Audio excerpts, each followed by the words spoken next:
24,000 উট, প্রায় 40,000 ভেড়া, এত পরিমাণ গনিমত যখন রাসূল সাল্লাল্লাহু আলাইহি ওয়াসাল্লাম পেলেন, তিনি এগুলো বন্টন করতে শুরু করলেন। মক্কার সাহাবাদেরকে দিলেন, অন্যান্য গোত্রের লোকদেরকে দিলেন, আশেপাশের সবাইকে দিলেন। মদিনার যে সাহাবারা তাদেরকে কিছুই দিলেন না। ফলে ওনাদের মধ্যে ক্ষোভের জন্ম নিল। ক্ষোভ থেকে ওনারা সমালোচনা করতে আরম্ভ করলেন আল্লাহ রাসূল সাল্লাল্লাহু আলাইহি ওয়াসাল্লামের। এবং সমালোচনা করতে করতে এটা এমন পর্যায়ে চলে গেল, এক পর্যায়ে তারা বলতে আরম্ভ করলো যে আমরা ওনার জন্য জান দিলাম, জীবন দিলাম, আজকে উনি এত সম্পদ পেয়ে সব নিজ এলাকার লোকদের মাঝে বন্টন করে দিল, এটা কি ঠিক করলো উনি? মানে কেমন যেন রাসূল একটা ভুল করে ফেলছেন, আল্লাহ তার রাসূলকে ক্ষমা করুক, এরকম একটা কথা তারা বলে ফেললেন। আল্লাহ রাসূল সাল্লাল্লাহু আলাইহি ওয়া আলিহি ওয়াসাল্লাম যখন এই কথা শুনলেন, তিনি সবাইকে ডেকে বললেন, ইয়া মাআশারাল আনসার, আমি কি তোমাদেরকে পথভ্রষ্ট পাইনি? আমার ওসিলায় তোমরা হেদায়েতের দেখা পেয়েছো। আমি কি তোমাদেরকে নিঃস্ব পাইনি? আমার ওসিলায় তোমরা সমৃদ্ধ হয়েছো, সম্পদশালী হয়েছো। আমি কি তোমাদেরকে যুদ্ধরত অবস্থায় পাইনি? আউস খাজরাজ তোমরা তো ফাইট করতেছিলে ইচ আদার। আমি যে তোমাদের মধ্যে সম্প্রীতি আর ভালোবাসার মেলবন্ধনে তোমাদেরকে একত্রিত করে দিলাম। আর দুনিয়ার সামান্য কিছু জিনিসের কারণে তোমরা মনে কষ্ট পাচ্ছ,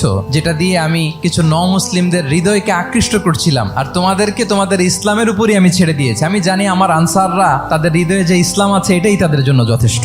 তোমরা কি এতে খুশি হবে না? মানুষ উট আর ভেড়া নিয়ে তাদের এলাকায় ফিরবে, আর তোমরা আল্লাহর রাসূলকে নিয়ে তোমাদের এলাকায় ফিরবে। আল্লাহু আকবার।